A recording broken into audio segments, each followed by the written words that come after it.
Good morning विद्यार्थी मित्रों, केम छो? मजामां? बोर्डनी परीक्षानी तैयारी तमे बराबर करता ज हशो। जो धोरण 12 भौतिक विज्ञान पाठ 6 विद्युत चुंबकीय प्रेरणना हेतुलक्षी प्रश्नों आ विडियो लेक्चर है। मित्रों, ध्यानथी तमे समझो तो पाठ सहेलो है। मैं अहींया केटलाक OMR ની રકમો લખેલી છે। 1 બાય 1 આપણે OMR જોઈએ। તમારે સ્ક્રીનશોટ લઈને આ રકમો લખી દેવી હોય તો લખી દેશો। ચલો આપણે પહેલું OMR જોઈએ। એક વાહક ગુંચરા સાથે સંકળાયેલા ચુંબકીય ફ્લક્સમાં થતો ફેરફાર। જો અહીંયા ચુંબકીય ફ્લક્સ એટલે ફાઈ, બરાબર, અને આખા ગુંચરા સાથે એટલે કેપિટલ ફાઈ। फ्लक्स एटले केपिटल फाई कहवाय अने फ्लक्स में थतो फेरफार तो फेरफार कहतो डी फाई कहवाय। 2 गुण्या 10⁻² वेबर। वेबर ए फ्लक्सनो एकम छे मित्रों। तो आटलो फेरफार थाय छे। अने विद्युत प्रवाहनो फेरफार, प्रवाह एटले आई अने फेरफार एटले डी आई। तो ये तमने आप्यो छे 0.01 एम्पियर। तो आ गुंचरानु आत्मप्रेरकत्व जेने एल कहेवाय केटलुं थाय। तो जो आपणे आत्मप्रेरकत्वनो प्रश्न याद करो, एल बराबर N phi upon I. N phi ने कुल फ्लक्स कैपिटल फाई कहेवाय। तो फाई अपॉन आई, जो आई ने हूँ अहींया लई जाऊँ तो फाई बराबर शुं थाय मित्रों? L I. जो बंने बाजू समय सापेक्षे विकलन करूँ तो D phi upon D T बराबर L D I by D T. समयनी साथे प्रवाह बदलाय तो फ्लक्स बदलाय, एल तो अचल ज रहे। जो बंने बाजूथी हूँ डी टी उड़ाड़ी दूँ अने एल ने सूत्र करता बनाऊँ मित्रों तो एल बराबर D phi upon D I आવું લખી શકાય। અને હવે આ કિંમતો તમને આપેલી છે। જો ડીફાઈની કિંમત 2 ગુણ્યા 10⁻², ડીઆઈની કિંમત 0.01। આ દસો ચિહ્ન દૂર કરો એટલે ઉપર 100 આવડી જશે, એટલે આપણો જવાબ આવશે 2 હેનરી। તો આત્મપ્રેરકત્વનો આ એકમ છે મિત્રો હેનરી। તો આ આપણો જવાબ છે। સ્ક્રીનશોટ લઈ તમે લખવું હોય તો લખી શકો છો। તો આપણો જવાબ આવશે 2 હેનરી। बोलो बराबर है? क्लियर? तो आ रीते आपणे गणवानुं रहेशे। चलो आ बीजुं OMR जोईए। तमे स्क्रीनशॉट लई लीधो हशे मित्रों। चलो हवे आपणे बीजुं OMR जोईए मित्रों। एक गुंचळामां 0.05 सेकंड એટલે સમય આપ્યો અથવા સમયગાળો પણ કહેવાય। 0.05 સેકंड આટલા સમયગાળામાં विद्युत प्रवाह समांतर थी बदलाईने +2 एम्पियर थी -2 एम्पियर थाय। पहला केटलो हतो? +2 एम्पियर, पछी बदलाईने अने प्रवाहने आई कहेवाय। तो आपणे आने शरूआतनो प्रवाह कहीए अने पछी आने बीजी स्थितिनो प्रवाह कहीए। तो प्रवाह +2 मांथी -2 थाय। એટલે ઘણા લોકો ઉતાવળમાં શું કહે, +2 માંથી -2 થયો એટલે 0 થઈ ગયો, પણ એવું નહીં। પહેલાં ધન દિશામાં 2 એકમ હતો, હવે દિશા ઉલટાઈને ઋણ દિશામાં 2 એકમ થયો। એમ परिणामे 8 वोल्ट जेटलू EMF प्रेरित थाय छे। तो प्रेरित थतुं विद्युत चालक बळ 8 वोल्ट छे।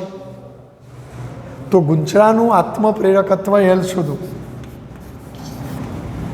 तो जो आपणे आत्मप्रेरित EMF नुं सूत्र याद करो, आत्मप्रेरित EMF E बराबर -L DI बाय DT।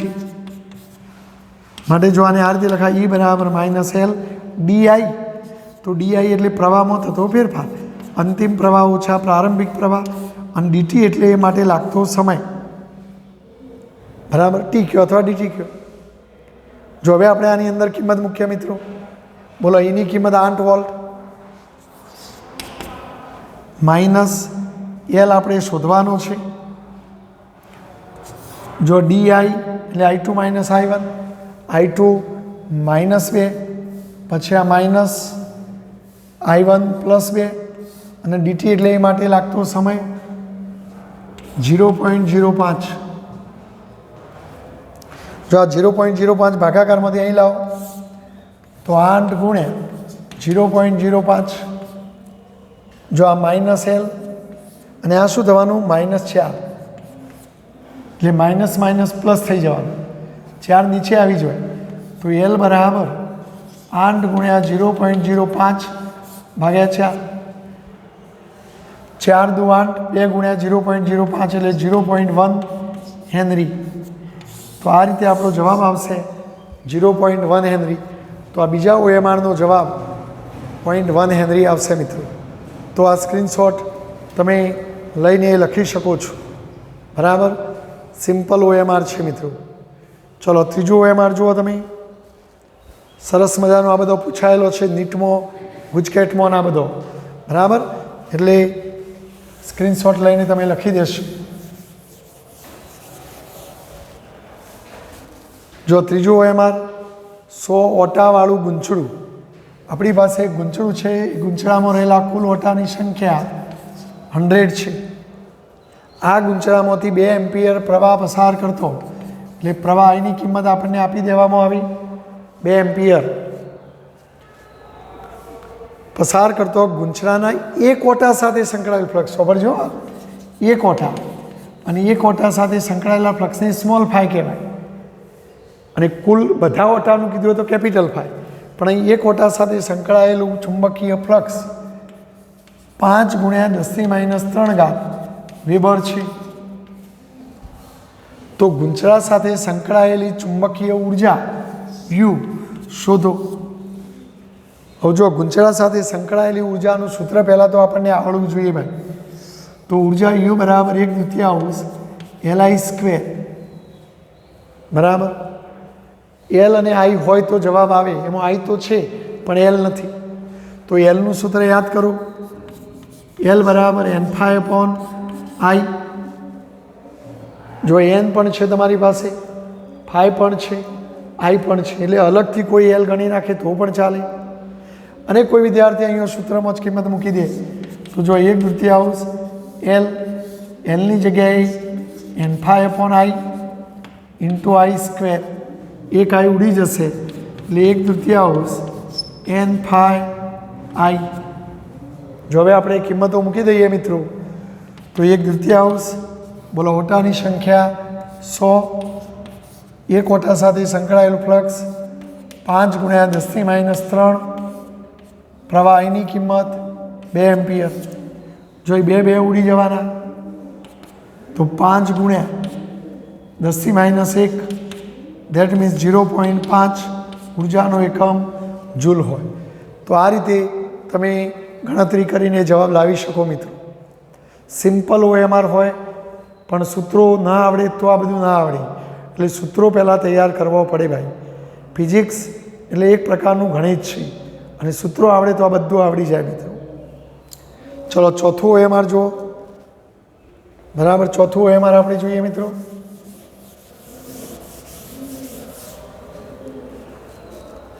જ્યારે કોઈ ઇન્ડક્ટરમાં પ્રવાહ 60 મિલી એમ્પિયર જો મિલી એમ્પિયરના એમ્પિયર કરવાનું ભૂલવાનું નહીં મિલી એટલે 10⁻³ થાય તો આટલા એમ્પિયર પ્રવાહ હોય ત્યારે આ ઇન્ડક્ટરમાં સંગ્રહિત ઉર્જાનું મૂલ્ય આપી દીધું 25 મિલી જૂલ તો મિલી જૂલના જૂલ કરો 25 ગુણ્યા 10⁻³ જૂલ તો આ ઇન્ડક્ટરનું ઇન્ડક્ટન્સ એટલે આત્મપ્રેરકત્વ L રિએક્ટન્સ અને ઇન્ડક્ટન્સ રિએક્ટન્સ કે એટલે અવરોધ ગુંચળાનો અવરોધ XL 7મા પાઠમાં આવે છે તે અને ઇન્ડક્ટન્સ કે એટલે આત્મપ્રેરકત્વ L ખાલી જગ્યા હેનરી થાય તો આ તો યુ ને આઈ આપેલા છે તો આ જ સૂત્રનો આપણે લાભ લઈ શકીએ યુ બરાબર 1/2 LI², એલને સૂત્ર કરતાં બનાવો તો 2U/I², બોલો 2Uની કિંમત 25 ગુણ્યા 10⁻³ આઈનો વર્ગ 60 ગુણ્યા 10⁻³ કેલ્ક્યુલેટરથી આનું સાદુરૂપ આપો તો જવાબ લગભગ 13.89 હેનરી આવે છે 13.89 એટલે આપણો આ પહેલો જવાબ થશે મિત્રો બરાબર તો આ પણ એક સિમ્પલ OMR છે આવડવું જોઈએ જો હવે પાંચમું OMR જોવા મિત્રો પાંચમું એમ આકૃતિમાં દર્શાવેલો પરિપથ. જો આકૃતિમાં તમને આ એક ઇન્ડક્ટર, બીજું ઇન્ડક્ટર, ત્રીજું ઇન્ડક્ટર અને આ રીતનું જોડાણ કરેલું છે. આ ઇન્ડક્ટરનું ઇન્ડક્ટન્સ 3 હેનરી છે, આનું પણ 3 હેનરી છે, આનું પણ 3 હેનરી છે. જો એ 3 છે એટલે કામ કરીએ, આને L1 કહીએ, આને L2 કહીએ, આને L3 કહીએ, અને આ બે છેડાઓનો નામ આપ્યા છે A અને B. તો આપણને પ્રશ્ન પૂછ્યો છે A અને B વચ્ચેનું સમતુલ્ય ઇન્ડક્ટન્સ, એટલે કે આ ત્રણનું પરિણામી ઇન્ડક્ટન્સ કેટલું થાય. તો પહેલાં તો આ 3 ઇન્ડક્ટરો કઈ રીતે જોડાયેલા છે A અને B બિંદુની વચ્ચે એ આપણે સમજી લઈએ. જો અહીંયા મિત્રો આ બે વચ્ચેનો બિંદુઓને કંઈક વધારાનું નામ આપી દો X અને Y. તો જો હું પહેલું ઇન્ડક્ટર L1 કહું, તો જો આ પહેલું ઇન્ડક્ટર L1 એનો એક છેડો A સાથે છે, તો જો અહીંયા હું A છેડો લખું તો આ L1નો એક છેડો A સાથે છે, અને જો બીજો છેડો X સાથે, પણ અહીંથી એક વાયર દ્વારા કોની સાથે જોડ્યો છે? B સાથે. તો L1નો એક છેડો A સાથે છે, એક છેડો B સાથે છે એવું કહેવાય. આ વાયર છે મિત્રો. તો આમ L1 હકીકતમાં A અને B વચ્ચે જોડાયેલો છે. ચલો આ L2 લઈએ, તો જો L2નો એક છેડો આ વાયર દ્વારા કોના કોન્ટેક્ટમાં છે મિત્રો? બીના કોન્ટેક્ટમાં. અને એ જ L2નો બીજો છેડો અહીંથી આ વાયર દ્વારા એના કોન્ટેક્ટમાં છે. એટલે વાસ્તવમાં A અને Bની વચ્ચે પણ L2 જ આવેલો છે. તો જો L2નો એક છેડો એના કોન્ટેક્ટમાં, એક છેડો બીના કોન્ટેક્ટમાં છે, એ રીતે જો L3, તો L3નો એક છેડો સીધો બીના સંપર્કમાં. તો જો આપણે L3 લઈએ તો L3નો એક છેડો સીધો બીના સંપર્કમાં, અને એક છેડો અહીંયા છે Y સાથે, પણ Yનું કનેક્શન અહીં થઈને A સાથે છે, માટે L3નો એ બીજો છેડો A સાથે છે. એટલે વાસ્તવમાં આ ત્રણેય ઇન્ડક્ટરો સમાંતર જોડાયેલો છે મિત્રો. કઈ રીતે જોડાયેલો છે? સમાંતર. અને ઇન્ડક્ટરો માટે યાદ રાખજો, અવરોધોના જેવા સૂત્રો આવે. જો ઇન્ડક્ટરો શ્રેણીમાં જોડાયેલા હોય, તો જેમ અવરોધોમાં શ્રેણી જોડાણમાં સમતુલ્ય અવરોધ શોધવાનું સૂત્ર આપણે આવું લઈએ છીએ, એમ ઇન્ડક્ટરો જો શ્રેણીમાં હોય તો સમતુલ્ય ઇન્ડક્ટન્સ આ રીતે શોધવાનું. અને સમાંતર જોડાણમાં યાદ કરો, 5 મિનિટ. તો સમાંતર જોડાણમાં આપણે અવરોધનું સૂત્ર આવું લઈએ છીએ મિત્રો. એમ ઇન્ડક્ટરોમાં પણ સમાંતર જોડાણમાં સમતુલ્ય ઇન્ડક્ટન્સનું સૂત્ર આવું આવે છે. તો જો આપણે આ સૂત્રનો લાભ લઈશું તો એ 3 ઇન્ડક્ટરો સમાંતર હોવાથી સમતુલ્ય ઇન્ડક્ટન્સ 1/L બરાબર 1/L1 + 1/L2 + 1/L3. બોલો, L1ની કિંમત 3 હેનરી છે, L2ની પણ 3 હેનરી છે, આ પણ 3 હેનરી છે. તો અહીંયા 3 લસા લઈએ તો 1 + 1 + 1 એટલે 3 થાય, 3/3 એટલે 1 થાય. તો 1/L બરાબર 1 ઉલટાવી દો તો L બરાબર 1 હેનરી થાય. તો આમ A અને B વચ્ચેનું સમતુલ્ય ઇન્ડક્ટન્સ 1 હેનરી થશે મિત્રો. તો સ્ક્રીનશોટ લઈને તમે લખી શકો છો મિત્રો. બરાબર. તો આ 5 OMR તમને આવડવો જોઈએ. ચલો મિત્રો, આગળ કેટલોક OMR જોઈએ. જો આકૃતિમાં દર્શાવેલું ઇન્ડક્ટર્સ, જો આમાં મિશ્ર જોડાણ છે મિત્રો, આ બે સમાંતર છે ને એમની સાથે આ શ્રેણીમાં છે, તો આ તંત્રનું સમતુલ્ય ઇન્ડક્ટન્સ કેટલું થાય?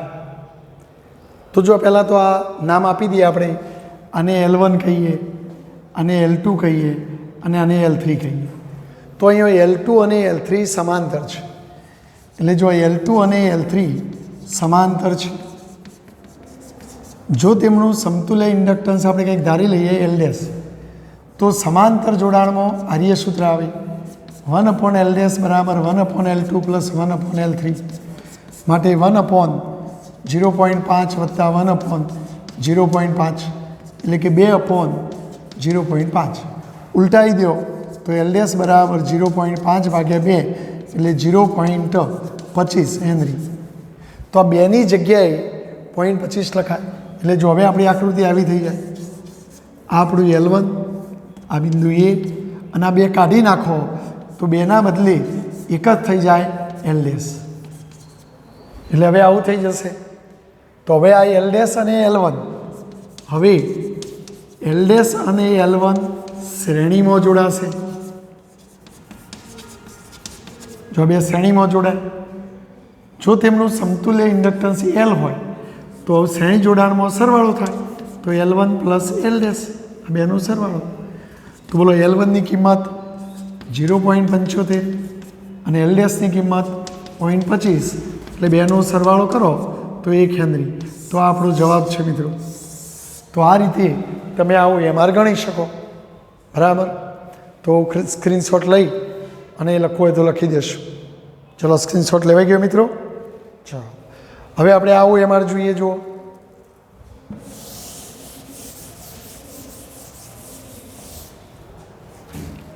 .5 સેન્ટીમીટર સ્ક્વેર જેટલા આડછેદનું ક્ષેત્રફળ ધરાવતો 30 સેન્ટીમીટર લંબાઈનો લોખંડનો સળિયો. જો આવો લોખંડનો સળિયો છે,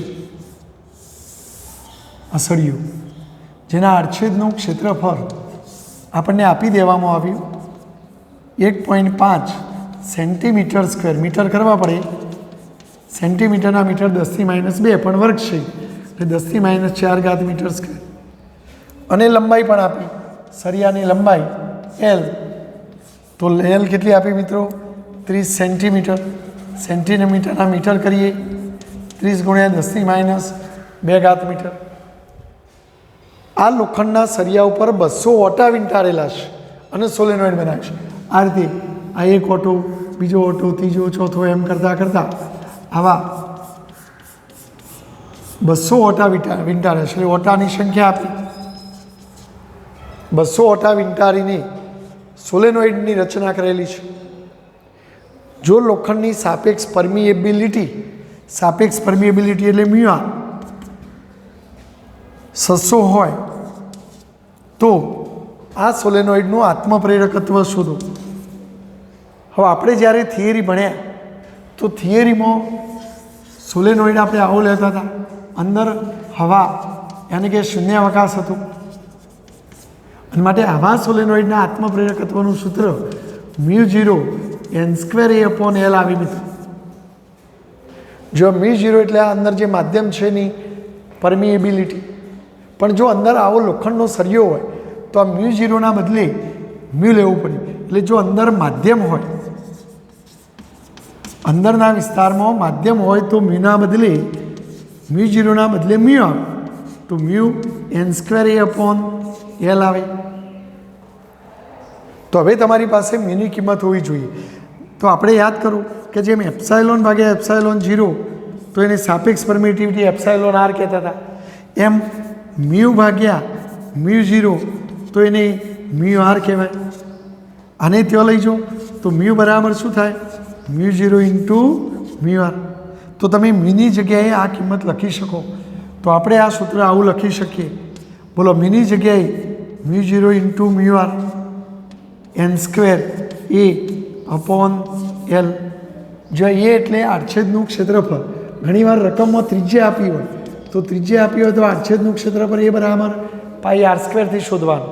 પણ આપણને તો સીધું એ આપેલું છે એટલે એવું કરવાની જરૂર નથી. જો હવે આપણે કિંમતો મૂકીશું મિત્રો. બોલો, μ0ની કિંમત 4π × 10⁻⁷, μrની કિંમત 600, ઓટા આપ્યા છે 200, તો 200નો વર્ગ. ક્ષેત્રફળ પણ આપ્યું છે 1.5 × 10⁻⁴, અને લંબાઈ પણ આપી છે 30 × 10⁻². કેલ્ક્યુલેટરથી આટલાનું સાદુરૂપ આપો તો 15.07 × 10⁻³ હેનરી આટલો જવાબ આવે છે. એટલે રાઉન્ડ ફિગર લખવું હોય તો 15 × 10⁻³ હેનરી. તો આપણો જવાબ છે મિત્રો. બરાબર, 15 × 10⁻³ હેનરી. જો 10⁻³ હેનરી દૂર કરો તો 15 મિલી હેનરી. એટલે ઘણીવાર શું અહીંયા હેનરીના મતલબ મિલી હેનરી આપ્યું હોય તો પછી જવાબ 15 લખવાનો. તો આ રીતે તમારે ગણવાનું રહેશે મિત્રો. બરાબર, સ્ક્રીનશોટ લઈ લેજો. આ ખાસ અગત્યનું એ છે, જો અંદર શૂન્યાવકાશ હવા હોય તો μ0 લેવાનું, પણ માધ્યમ હોય તો મ્યુ લઈને ગણતરી કરવી પડે મિત્રો. તો સ્ક્રીનશોટ તમે લઈ લીધો હશે. તો આત્મપ્રેરકત્વમાં મોટા ભાગે આવો બધો OMR આવે, બરાબર છે. અને હવે આપણે અન્યોન્ય પ્રેરણની વાત કરીએ. તમને થિયરીમાં અન્ય બે ગૂંચળો લઈને ચર્ચા કરીએ છીએ આપણે કે ભાઈ આ એક ગૂંચળું હોય, પાસે મૂકેલું આ બીજું ગૂંચળું હોય.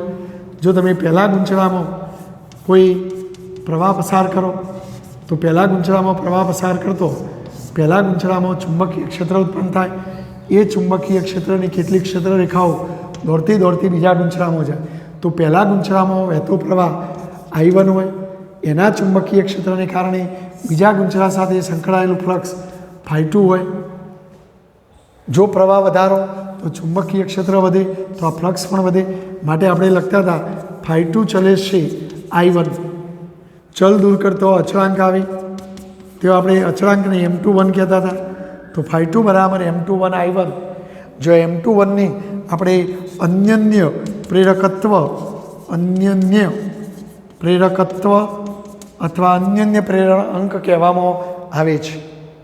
જો કોઈ વિદ્યાર્થી ઊંધી ક્રિયા કરે, બીજા ગૂંચળામાં પ્રવાહ પસાર કરે તો એનું ચુંબકીય ક્ષેત્ર પહેલા ગૂંચળામાં જાય તો પહેલા ગૂંચળા સાથે સંકળાયેલું ફ્લક્સ ∅1 ચલે છે I2 લખાય. માટે M12 I2 લખાય. જો M12 ને પણ અન્યોન્ય પ્રેરકત્વ કહેવાય. અને પ્રયોગો ઉપરથી M12 અને M21ની કિંમત સરખી જ આવે એટલે એમ પણ તમે લખી શકો. જો આમાં બંને બાજુ વિકલન કરો તો આત્મપ્રેરિત EMFનું સૂત્ર અન્યોન્ય પ્રેરણમાં EMFનું સૂત્ર E2 બરાબર -M21 dI1/dt મળે. એ રીતે E1 લખો તો -M12 dI2/dt આવે. તો હવે જો આપણે અન્યોન્ય પ્રેરકત્વ ઉપર આધારિત બે OMR જોઈ લઈએ. જો 0.3 હેનરી અન્યોન્ય પ્રેરકત્વ એટલે M21 કયો અથવા M12 કયો, 0.3 હેનરી ધરાવતા પરિપથમાં એક ગૂંચળું એટલે પહેલું ગૂંચળું 0.01 સેકન્ડ એટલે આ સમય આપ્યો અથવા સમયગાળો આપ્યો. તો આટલા સેકન્ડમાં વિદ્યુત પ્રવાહ 10 થી 40 થયો. તો જો 10માંથી પહેલા ગૂંચળાનો પ્રવાહ I1 પહેલાં 10 હતો અને એ જ પ્રવાહ બદલાઈને 40 થયો ભાઈ. તો જો આ પ્રવાહમાં થતો ફેરફાર dI1 10 ઓછા 40 અથવા 40 ઓછા 10 30. તો પ્રવાહમાં થતો ફેરફાર dI1 બરાબર 30 કહેવાય. તો બીજા ગૂંચળામાં પ્રેરિત થતું EMF, તો બીજા ગૂંચળામાં પ્રેરિત થતા EMFનું મૂલ્ય આપણે શોધવાનું છે. તો જો આપણે આવું કહી શકીએ E2 બરાબર -M21 dI1/dt. જો એ મૂલ્ય શોધવું છે એટલે ઋણ ચિહ્ન તો પહેલાં લેન્ઝના નિયમની હાજરી સૂચવે છે. અવગણો તો પણ ચાલે. અને જો અવગણવાનું રહી જાય તો છેલ્લે માઇનસ જવાબ આવે પછી પ્લસ કરી દેવાનું. કારણ કે બધા જવાબો ધન હોય તો પછી આપણે ધન લેવું પડે. તો જો આપણે કિંમત મૂકીએ મિત્રો, બોલો M21ની કિંમત 0.3 dI1 તો પ્રવાહમાં થતો ફેરફાર 30 અને સમયગાળો તમને આપેલો છે 0.01. તો જો કેલ્ક્યુલેટરથી આનું સાદુરૂપ આપીએ મિત્રો તો લગભગ જવાબ 900 જેવો આવશે. કેટલો આવશે? 900 વોલ્ટ. તો આ રીતે પ્રેરિત થતું EMF 900 વોલ્ટ થાય. તો અન્યોન્ય પ્રેરકત્વમાં બે ગૂંચળો હોય એટલે આપણે ચોખવટ કરવી પડે પહેલું અને બીજું એથી. બરાબર છે. ચલો આ 9મું OMR જુઓ તમે.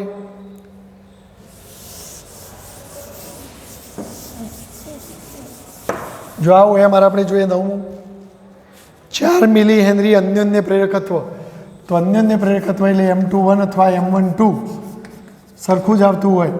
4 મિલી હેનરી, તો મિલી હેનરીના હેનરી કરો, 4 × 10⁻³ હેનરી. અન્યોન્ય પ્રેરકત્વ ધરાવતા બે ગૂંચળામાં કોઈ એક ગૂંચળામાં પ્રવાહ સમીકરણના સ્વરૂપમાં આપ્યો છે 10 sin 100πt. અને જો આ પહેલા ગૂંચળામાં છે એટલે આપણે શું કહીશું? I1 એમ્પિયર અનુસાર બદલાય છે. જો આ સમય બદલાય એમ આ પ્રવાહ પણ બદલાય મિત્રો. અને પ્રવાહ બદલાય તો પેલું ફ્લક્સ બદલાય અને ફ્લક્સમાં ફેરફાર થાય તો EMF ઉત્પન્ન થાય. તો પ્રેરિત EMF, તો બીજા ગૂંચળામાં પ્રેરિત થતું EMF E2 નું મહત્તમ મૂલ્ય માગ્યું છે. કેવું મૂલ્ય? મહત્તમ. કારણ કે અન્યને પ્રેરણની ઘટનામાં એકમાં પ્રવાહ હોય અને બીજામાં EMF હોય તો એ EMF શોધવાનું છે. તો જો આપણે E2નું સૂત્ર યાદ કરો, E2 બરાબર માઇનસ M21 dI1/dt. જો આપણે ઋણ ચિહ્ન ગણીશું તો M21 dt I1, તો I1નું આખું સૂત્ર લખવાનું આપણે 10 sin 100πt. માટે જો આ M21, જો એ સમય સાપેક્ષે વિકલનનું સમયવાળું પદ આટલામાં જ આવે છે એટલે એનું વિકલન થાય, આ વિકલનની બહાર આવી જાય તો ddt ઓફ sin 100πt. હવે આપણને વિકલન આવડવું જોઈએ મિત્રો. સાઇનનું વિકલન કોસ થાય, કોસ 100πt. અને જો ટી સાપેક્ષે વિકલન કરો તો ટીનો સહગુણક 100π, તો વિકલનમાં ગુણક ગુણાઈ જાય, સંકલન હોય તો ગુણક ભાગાઈ જાય, રાઈટ.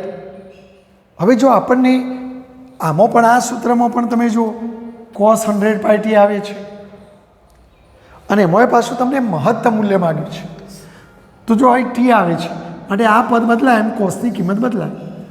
કોસની કિંમત 0થી વત્તી 1 સુધી મહત્તમ થઈ શકે. કોસ વિધેયનો વિસ્તાર 1 અને -1, એટલે કોસની વધુ કિંમત +1 હોય. તો આ જવાબ મહત્તમ લાવવો હોય તો કોસની વધુ કિંમત તમારે લેવી જોઈએ +1, તો તમને મહત્તમ EMF પ્રાપ્ત થાય. 10 × 100 એટલે 1000π. હવે જો આપણે M21ની કિંમત આપેલી છે 4 × 10⁻³ અને આ 1000π, 10⁻³ એટલે 1000 જતા રહે તો 4π અને એકમ આવે વોલ્ટ. તો આમ મહત્તમ EMF 4π વોલ્ટ થાય મિત્રો, કારણ કે એમને મહત્તમ માગ્યું છે એટલે કોસ વિધેયની વધુ કિંમત 1 થાય, તો એ લઈને તમારે ગણવાનું. બોલો ક્લિયર? તો આ રીતે આવું અમારે ગણવાનું. સ્ક્રીનશોટ લઈ લેશો મિત્રો. ચલો મિત્રો, જો આ બે OMR આપણે સમજી લઈએ. બે ઇન્ડક્ટરોને સમાંતર જોડતો, ધારો કે આપણી પાસે આ એક ઇન્ડક્ટર જેનું ઇન્ડક્ટન્સ L1, આ બીજું L2, બંનેને સમાંતર જોડવાનું છે. સમાંતર અને સમાંતરમાં સમતુલ્ય, પેરેલલમાં સમતુલ્ય ઇન્ડક્ટન્સ 2.4 અને એ બંનેને શ્રેણીમાં જોડો. જો આ બંનેને આપણે શ્રેણીમાં જોડીએ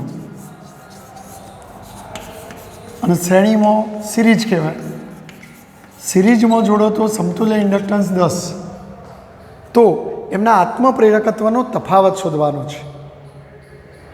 તો જો પહેલાં તો આ બંને શોધવો પડે ને પછી તફાવત શોધાય. તો આપણે જો શ્રેણી જોડાણમાં સૂત્ર શું બને યાદ કરો મિત્રો.